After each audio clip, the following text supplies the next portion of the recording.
Just Mining, le partenaire des professionnels et particuliers pour réussir vos investissements crypto présente Sud Radio Parlons Crypto, Thibaut Boutroux, Stéphane Moller. Et bonjour à tous, bonjour Thibaut, bienvenue sur l'antenne de Sud Radio, vous écoutez Parlons Crypto. Comment vas-tu Thibaut ? Ça va très bien et toi ? Eh bien très bien, alors Thibaut, quel est le sujet du jour pour ce qui sera aujourd'hui notre dernière émission Parlons Crypto sur Sud Radio de la saison ? Yes, alors aujourd'hui un sujet très concret qui fait parler de plus en plus et qui risque d'intéresser nos auditeurs. On va parler du paiement en crypto et plutôt côté commerçant, c'est-à-dire si je suis commerçant, comment je fais pour accepter le Bitcoin ou les crypto-monnaies de manière générale comme moyen de paiement, qu'est-ce que ça implique et quels sont les intérêts de le faire finalement. Alors la boucle est bouclée, hein. On a passé en revue, je me souviens la première émission, on a décrit ce que c'était qu'une crypto-monnaie, on parlait de monnaie, on parlait du Bitcoin à l'époque et aujourd'hui on va voir de façon très très précise et concrète, c'est un sujet très concret, comment est-ce qu'on va pouvoir payer avec nos Bitcoins. Alors c'est vrai qu'il y a de plus en plus de magasins et de marques qui acceptent le paiement en crypto, mais on ne sait pas bien comment ça fonctionne, ça se démocratise et il va falloir qu'on essaye de comprendre comment ça fonctionne de payer en crypto. Ouais, c'est ça. Alors en fait, ça se fait depuis des années. Hein. Il y a des commerçants qui le font depuis très longtemps, mais c'est vrai que depuis notamment que Tesla l'a annoncé il y a quelques années, ça s'est fortement démocratisé et aujourd'hui, on a de plus en plus de commerçants qui viennent, qui n'ont pas forcément d'appétence crypto et qui décident d'y aller pour avoir un moyen de paiement supplémentaire, pour attirer une nouvelle clientèle. Donc c'est assez intéressant de voir ce changement. Ouais, c'est passionnant. Alors vous avez entendu parler du Bitcoin, de l'Ethereum et de l'émergence des cryptos, des métaverses, des NFT. Eh bien, Thibaut et moi-même allons décrypter pour vous cet univers passionnant au fil de nos émissions. Alors revenons sur le sujet du jour. On va parler donc du Bitcoin et des crypto-monnaies en tant que moyen de paiement. Comment un commerçant peut accepter les crypto-monnaies dans son commerce et pourquoi faire ? Et est-ce qu'il a intérêt à le faire. Alors pour parler de ce sujet essentiel à la démocratisation de cet écosystème, on va recevoir aujourd'hui Damien Patoureau qui est le fondateur de Leasy, qui est une application qui permet aux commerçants de disposer de tout l'environnement pour accepter les cryptos. Bonjour Damien. Bonjour à tous les deux. Alors, avant de rentrer dans le vif du sujet, une question qui est habituelle ici dans Parlons Crypto à l'antenne de Sud Radio. Est-ce que tu peux nous revenir sur ton parcours professionnel ? Oui, alors moi je suis entrepreneur très globalement depuis de nombreuses années dans l'écosystème et le milieu de la crypto depuis 4 ans déjà. Je suis tombé un peu par hasard pour être tout à fait transparent avec vous sur la crypto et la blockchain. Je suis tombé comme de tous, je crois. Ouais, c'est vrai. Mon ancien associé, en fait, je me souviens à l'époque, me parlait d'un truc qui s'appelait Bitcoin, il tradait avec, etc. Et un jour, je suis tombé sur une infographie BPI sur lequel il y avait les marketing tech d'un côté et la technologie blockchain de l'autre. Et en fait, d'un côté, sur les marketing tech, tu avais une page qui était remplie de plein de petites marques qu'on pouvait plus voir d'ailleurs, tellement il y en avait. Et de l'autre côté, on avait une page blanche, c'était celle de la blockchain. Et du coup, j'ai dit, il y a un truc à faire de ce côté-là. Et puis derrière, en écho, j'avais en plus mon ancien associé qui me parlait de Bitcoin, etc. Et c'est comme ça que c'est parti. Voilà. Génial. Alors donc, Damien, tu es le fondateur d'une boîte qui s'appelle Leasy, qui est une solution qui permet aux commerçants d'accepter les crypto-monnaies en tant que moyen de paiement. Est-ce que tu peux, en quelques mots, nous expliquer comment est-ce que l'idée de cette initiative t'est venue et finalement comment ça marche ? Enfin, c'est quoi le concept ? C'est assez simple. Comme je te le disais, il y a 4 ans en arrière, quand on avait commencé, on faisait de la feature blockchain, donc du loyalty, de l'engagement marketing pour des marques plutôt globales, internationales. Et on avait quand même un sujet autour du paiement. Alors, c'est l'engagement marketing, c'est comment est-ce qu'on déploie une marque d'un point de vue marketing, comment on déploie le marketing d'une marque, en l'occurrence, dans l'Internet, la blockchain, etc. Exactement. Et en effet, en fait, on avait de l'appétence sur ça, mais il nous manquait une brique qui était le paiement en tant que tel. Et pour ça, en fait, on a rencontré à l'époque une société qui existe toujours d'ailleurs, qui s'appelle Global POS et qui portait un wallet qui s'appelait Easy Wallet, qui était une solution du coup de paiement sur blockchain, sur Tezos d'ailleurs, une blockchain française, et sur Bitcoin. Et on a décidé en fait de se marier puisque quand on fait de la fidélisation, engagement marketing sur blockchain et qu'on fait du paiement derrière, l'histoire était plutôt logique et c'est comme ça que c'est arrivé. Et on a commencé du coup alors on a fusionné nos deux produits, donc Feedly d'un côté qui était la solution de fidélité sur blockchain et Easy Wallet pour créer du coup l'Easy qui est aujourd'hui une solution d'acceptation en effet d'un côté pour le commerçant et qui peut aujourd'hui accepter le paiement crypto dans son magasin, mais aussi créer son programme de fidélité sur blockchain, rentrer dans des mécaniques d'engagement marketing que tu décrivais juste à l'instant, autour du cashback notamment, etc. Alors, tout l'objet de cette discussion, c'est précisément de décliner tout ça et de voir quelles sont toutes les valeurs ajoutées économiques, parce que c'est vraiment le thème central de cette émission, de tout cet environnement de la blockchain. Ouais, avant de rentrer dans le sujet, moi, il y a quelque chose que je voulais mettre en lumière, parce que du coup, finalement, l'Easy, c'est l'application, c'est la concrétisation en fait de cette fusion qui permet aux commerçants et aux consommateurs finalement d'utiliser Bitcoin en tant que moyen de paiement. Mais pour en arriver à ça, il y a un gros boulot de fond qu'on voit pas forcément, et j'imagine que vous avez dû rencontrer des problématiques assez inédites, notamment sur la partie tech, mais aussi sur la partie réglementaire. C'est quoi les gros challenges que vous avez dû soulever pour en arriver là? Alors, quand je te dis que ça fait 3 ans et demi, presque 4 ans qu'on est dans l'écosystème, on en a eu beaucoup à affronter. Ouais, je vois de quoi tu parles. Voilà, notamment la régulation, le PSAN, qui est une très bonne chose, qui soit arrivé en France il y a à peu près 1 an et demi, 2 ans, mais qui quand même a mis à l'arrêt une partie de l'écosystème crypto-monnaie en France. Il faut en être conscient aujourd'hui, au détriment d'ailleurs de start-up françaises et au profit de start-up internationales que vous connaissez tous et toutes. Voilà. Donc le premier réglementaire évidemment, le deuxième technologique. Au départ, on avait sur par exemple Easy Wallet, non-custodial wallet, donc un wallet avec une phrase mnémonique vraiment décentralisée, etc. Qui pour nous, finalement avec le recul, dans la mesure où aujourd'hui l'Easy on se positionne comme un démocratiseur et on veut faciliter l'usage de ces crypto-monnaies, était un frein à l'adoption de masse. Donc ça c'est plutôt un retour marché qu'on a eu, voilà, au niveau du positionnement. Quelque chose un tout petit peu moins sécurisé mais d'infiniment plus simple à utiliser. Oui. Aujourd'hui en fait, si on doit décrire ce qu'on fait, je pense qu'on est exactement le bridge entre le Web 2 et le Web 3.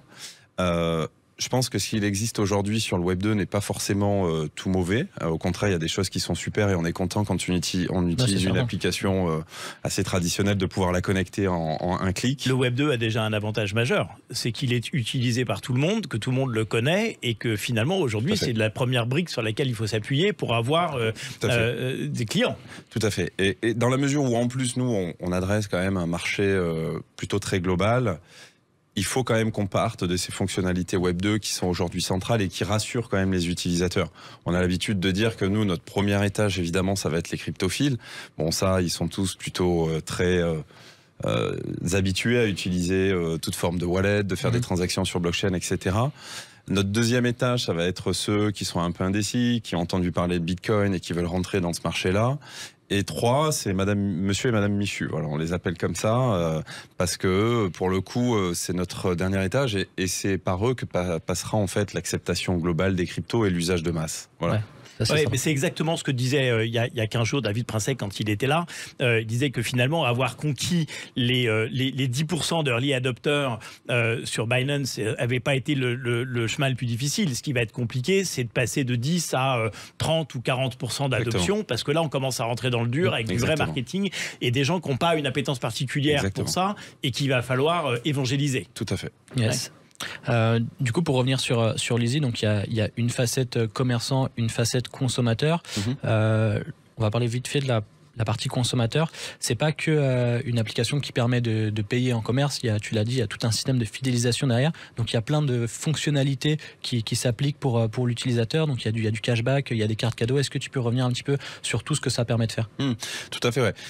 Aujourd'hui, globalement, notre positionnement sur l'Easy Wallet, c'est d'être un agrégateur d'actifs numériques.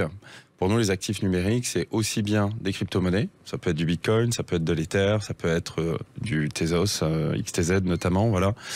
Comme ça peut être des points de fidélité, comme ça peut être des NFT, etc., etc. Donc nous, notre vision, c'est vraiment d'apporter pour l'utilisateur final un outil qui va être un agrégateur en fait d'instruments Web3 et qu'on va mettre à profit aussi pour les marques pour faire de l'engagement marketing notamment. Donc globalement, nous, notre promesse, c'est de pouvoir agréger toute forme d'actifs numériques dans le wallet On parle de dématérialisation de cartes de fidélité. Je citais tout à l'heure monsieur et madame Michu. Typiquement, aujourd'hui, on a tous à peu près 10 à 15 cartes de fidélité dématérialisées, soit dans son wallet Apple, soit sur une app, sur Déporté, tout simplement. L'idée, c'est aussi d'utiliser ces fameuses fonctionnalités du Web 2 qui sont très fonctionnelles d'ailleurs. Il faut savoir que juste cette démat de cartes de feed permet de générer déjà beaucoup d'engagement dans l'application notamment, parce que quand tu vas faire tes courses chez Carrefour, chez Franprix ou autre, tu vas souvent passer ta carte de fidélité, la scanner, etc. à la caisse. Et donc ça passe par là pour nous, cette fameuse adoption, c'est de permettre à des utilisateurs demain de manipuler des cryptoactifs, de la crypto sans s'en rendre compte. Voilà. Et de gagner évidemment des récompenses. Donc ça va être évidemment le challenge d'usage qu'on va apporter dans l'application. Et une fois que j'aurai gagné ces cryptos, c'est de les dépenser dans notre réseau d'acceptation. Voilà. Ouais, c'est génial. En fait, c'est le Miles de la compagnie aérienne. Enfin, c'est l'exemple qu'on utilise toujours, qui devient un token de crypto. Exactement. Et que d'ailleurs, un jour, je peux réutiliser dans la compagnie aérienne qui me les a donnés. Mais pourquoi pas éventuellement les dépenser dans une autre enseigne en les ayant échangés contre le ticket de cashback, le point de fidélité ou n'importe quoi d'autre de l'autre enseigne dans laquelle je vais. Donc en fait, on fait des ponts entre toutes ces solutions. Le Miles a une valeur et finalement je peux l'échanger contre des points fidélité d'une autre enseigne. C'est exactement ça, ouais. Notre promesse sur la partie fidélité, c'est de pouvoir échanger, donner, convertir ces points de fidélité. Alors ça peut être en cryptoactif, demain tu as des miles en effet, on pourra certainement très rapidement pouvoir les convertir en cryptoactifs, mais aussi pouvoir les échanger dans des écosystèmes donnés. Alors ça existe déjà beaucoup en Amérique du Nord notamment.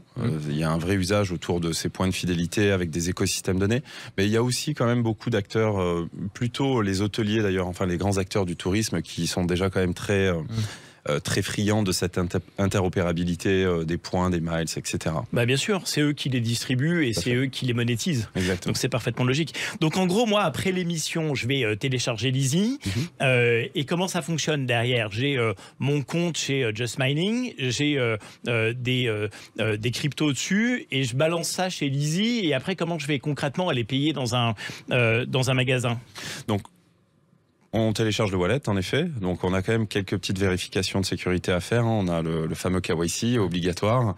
Donc, KYC niveau 1 notamment, qui est une vérification d'identité assez simple. Mais quand on a des applications financières, on est quand même tous plutôt désormais assez familier de tout ça, voilà, donc il n'y a pas vraiment de friction à ce niveau-là. Derrière, après, c'est assez simple, je vais dans déposer, j'ai juste à déposer mon Bitcoin, mon Ether sur le wallet Lizzy. Et ensuite, j'ai accès à une carte qui me donne accès en fait à la liste des commerçants partenaires de notre écosystème. Et après, j'ai simplement besoin de me rendre en boutique, saisir le montant en euros de la transaction que je souhaite faire, choisir l'actif numérique avec lequel je souhaite payer, du Bitcoin, de l'Ether. Le commerçant valide la transaction et lui reçoit une reversion journalière en euros sur son compte en banque par contre. Donc il porte pas encore des cryptos, mais peut-être que un jour ça viendra. Ça arrive. Bon, c'est super efficace. On se retrouve tout de suite sur l'antenne de Sud Radio pour répondre à la question suivante.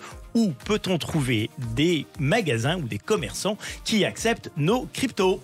Just Mining, le partenaire des professionnels et particuliers pour réussir vos investissements crypto présente Sud Radio Parlons Crypto, Thibaut Boutroux, Stéphane Moller. Alors, où peut-on trouver des magasins qui acceptent les cryptos? Vous êtes à l'antenne de Sud Radio et vous écoutez Parlons Crypto. Nous sommes avec Thibaut Boutroux et Damien Patureau, qui est le fondateur de Lizzy. Alors, on essaye de comprendre comment il est possible de payer en crypto dans des magasins. Mais avant de répondre à cette question, qui est où peut-on trouver des magasins qui acceptent les paiements en crypto, je voudrais avoir quelques chiffres en termes de, alors peut-être nombre d'utilisateurs ou durée depuis laquelle l'app est lancée. Enfin, je veux dire, aujourd'hui, où est-ce qu'on en est dans ce marché? Tout à fait. Nous, on a lancé en fait l'application il y a à peu près 10 jours lors d'une opération dont vous avez peut-être entendu parler du coup dans le centre commercial Beaugrenelle, où on permet aujourd'hui globalement au centre commercial de pouvoir accepter des cryptos au travers de la carte cadeau. Donc on commercialise au travers de l'application Lizzy la carte cadeau Beaugrenelle, qui est une carte cadeau crypto et qui donne accès à 110 boutiques dans Beaugrenelle. Et donc notre lancement a eu lieu il y a 10 jours et on a eu déjà pas mal de téléchargements au niveau de l'application en effet, puisqu'on est à plus de 1500 téléchargements. On reçoit énormément de monde sur le pop-up store, puisqu'on a un pop-up store physique juste à côté, qui nous permet tout simplement de faire beaucoup d'éducation au travers du coup des usages crypto, de la technologie blockchain, alors du marché notamment, qui est en ce moment un peu chaotique, et où on entend à peu près tout et son contraire. Mais voilà, donc on a un rôle très pédagogique et éducatif. Bon, alors Beaugrenelle, c'est à 500 mètres de l'autre côté du pont des studios de Sud Radio. Donc à la fin de l'émission, je vais à Beaugrenelle et je vais faire mon premier paiement en Bitcoin de ma vie. Alors pour ceux qui connaissent pas, parce que les Parisiens connaissent, les gens peut-être moins, c'est un grand centre commercial parisien du coup qui est juste à côté de la Tour Eiffel, donc c'est symboliquement c'est aussi assez fort. 1500 utilisateurs en une semaine, c'est aussi costaud, ça montre quand même qu'il y a un bel engouement. Et en termes de commerce aujourd'hui, ça représente combien de commerces Beaugrenelle du coup qui acceptent? Alors, je ne vais pas compter en fait les commerçants de Beaugrenelle comme étant des membres actifs de notre réseau d'acceptation, pour la simple et bonne raison qu'on passe par la carte cadeau. Okay. Donc la carte cadeau est un levier en fait pour accéder très rapidement en fait aux 110 boutiques du centre commercial. D'accord. Donc c'était un vrai levier en fait pour aller vite. Par contre, on avait nous entamé en pré-commercialisation sur le côté commerçant un travail de longue haleine du coup, et on a déjà signé plus de 1500 commerçants en pré-commercialisation, des commerçants qui peuvent être des commerçants indépendants, comme des réseaux de franchise, comme des enseignes nationales. On a, je vais vous citer quelques noms, on a notamment signé le réseau Arthur Imo, qui est un réseau d'agences immobilières qui permet par exemple le dépôt de garantie, de payer son dépôt de garantie en crypto, de payer son loyer en crypto également. On vient de signer un partenariat également avec Gap France qui va permettre d'accepter du coup le paiement crypto dans ses boutiques françaises et sur son site e-commerce plutôt sur le 4e trimestre. Donc voilà, on a aussi bien des petits commerçants qui peuvent être dans des zones très rurales que des gros commerçants qui sont dans des grandes villes tout simplement. Et du coup, dans la stratégie, le but c'est d'aller target un maximum de commerçants indépendants pour que ça se répande un petit peu dans les différentes villes, ou c'est plutôt une stratégie groupe en disant voilà, j'ai cherché Gap France, je sais qu'en les touchant ça va tout de suite se répliquer, je sais pas ça représente combien de boutiques en France, mais peut-être 100 ou 200 boutiques d'un coup quoi. Alors sur cette partie-là, en fait, aujourd'hui, sur le commerçant indépendant, très globalement, en fait, il vient quasiment tout seul à nous aujourd'hui. On a entre 10 et 15 demandes entrantes tous les jours de commerçants qui souhaitent déployer le paiement crypto. Donc ça, c'est plutôt assez simple, je mets entre guillemets évidemment, parce que rien n'est simple, mais globalement dans notre stratégie, le commerçant indépendant, on arrive à le toucher aujourd'hui par des campagnes de com qu'on peut faire traditionnellement, j'ai envie de dire. Oui, après les grandes enseignes, on a des gros sujets aujourd'hui. Il faut savoir que grâce à notre partenariat en plus avec Global POS, on est intégré aujourd'hui dans les systèmes de caisse. Ils ont déjà un réseau, exactement, en plus, ils ont le groupe Mullier, etc. Ils ont déjà pas mal. Alors pas le groupe Mullier, mais en fait on est intégré au système de caisse du coup de Easy2Play, donc qui est une solution de Global POS et qui nous permet déjà d'être intégré dans 27 000 points de vente, dans plus de 80 grandes enseignes en France et en Europe.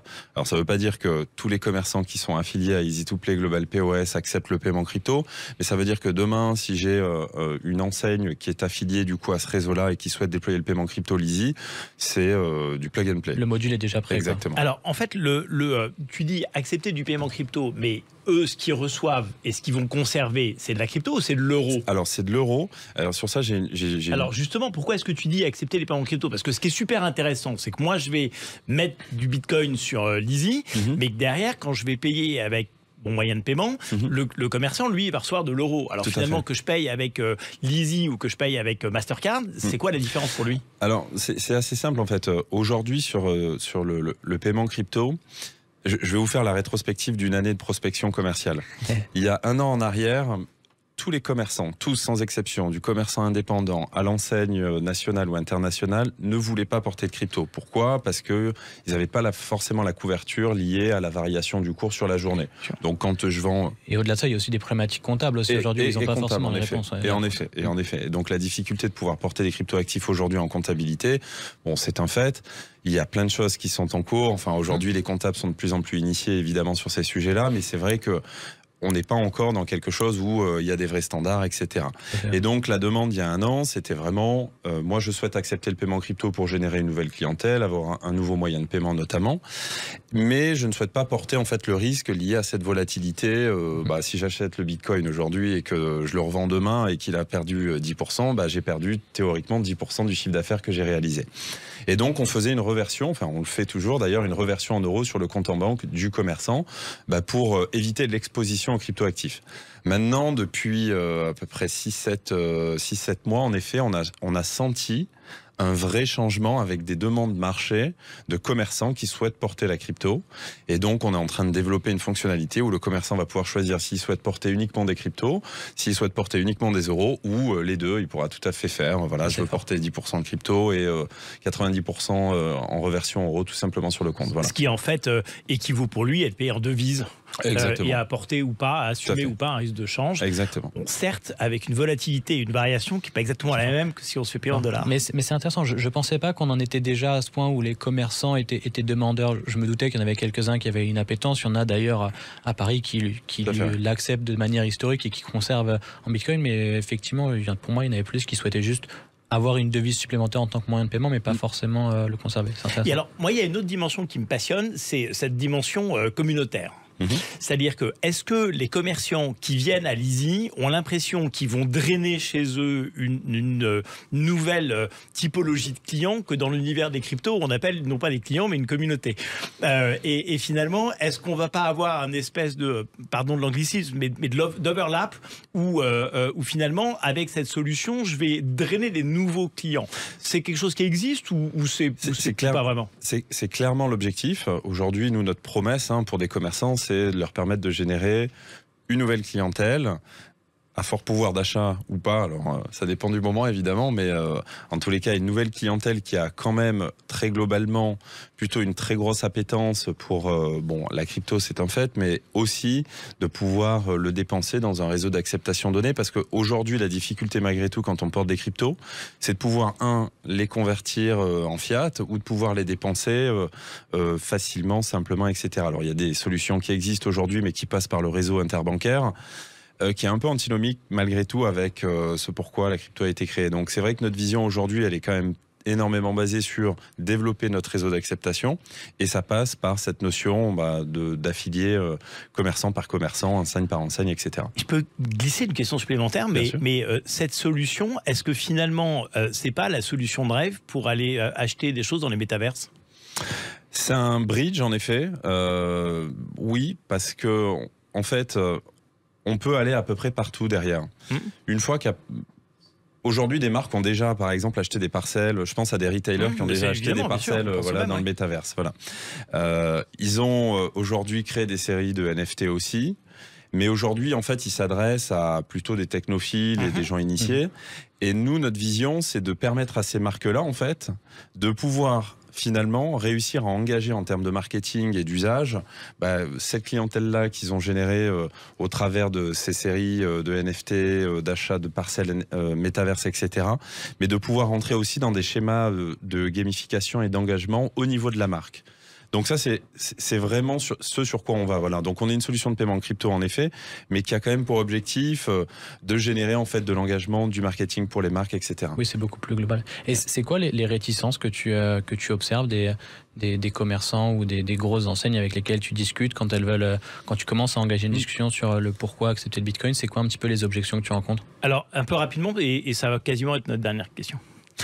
La première, la régulation. Est-ce que vous êtes régulé? Est-ce que vous êtes conforme? Montrez-nous vos schémas de flux. Ça, c'est la première question. Okay. Le premier blocage, c'est ça. Le deuxième, c'est est-ce qu'on porte les cryptos? Ça, c'est un vrai sujet. Donc, est-ce que je les porte en direct? Qui porte le risque globalement sur la fluctuation liée du coup au marché? Globalement, c'est les deux principales qu'on a aujourd'hui, ouais. Bon, je crois que c'était l'usage le plus concret qu'on ait vu, parce que ça touche absolument tout le monde, l'usage applicatif le plus concret qu'on ait vu depuis qu'on a démarré ces émissions, et je pense que c'est parfait en guise de conclusion. Tu voulais peut-être, avant qu'on conclue, dire un dernier mot, Thibaut? Il y aurait encore beaucoup de choses à dire, mais en tout cas, c'est hyper intéressant parce qu'effectivement, beaucoup pensent à dire que l'adoption, en tout cas, du mass market passera par la possibilité d'avoir les paiements crypto. Plus on a de commerces qui vont accepter le Bitcoin et crypto, plus on va va le voir imprimer, plus ça va rentrer dans les mœurs. Donc c'est une étape qui est hyper intéressante et ton témoignage de voir que les commerçants sont avenants à ça, c'est une bonne chose. Bon, et ben la boucle est bouclée en termes d'usage. Merci beaucoup Damien Patureau d'être venu partager ton expérience sur notre plateau. J'espère qu'on va tous se retrouver rapidement. On ira, enfin en tout cas pour ma part, télécharger Lizzie. Merci beaucoup Thibaut de m'avoir accompagné de ton éclairage sur ces sujets passionnants tout au long de cette saison. J'ai appris des milliers de choses et c'était absolument passionnant. C'était donc la dernière émission de Parlons Crypto sur Sud Radio cette saison. Tout au long de cette année, nous avons essayé de comprendre comment et pourquoi tous ces sujets de crypto vont changer notre monde. Et en attendant de vous retrouver sur l'antenne de Sud Radio, vous pouvez retrouver Parlons Crypto en podcast sur les sites de Sud Radio et évidemment sur les chaînes YouTube de Sud Radio et de Parlons Crypto, chaîne auxquelles vous n'oublierez pas de vous abonner. Ça vous permettra de réécouter toutes les émissions de la saison. À très bientôt Thibaut. Un bon été à tout le monde, au revoir. Sud Radio Parlons Crypto, Thibaut Boutroux, Stéphane Moller. Avec Just Mining, le partenaire des professionnels et particuliers pour réussir vos investissements crypto.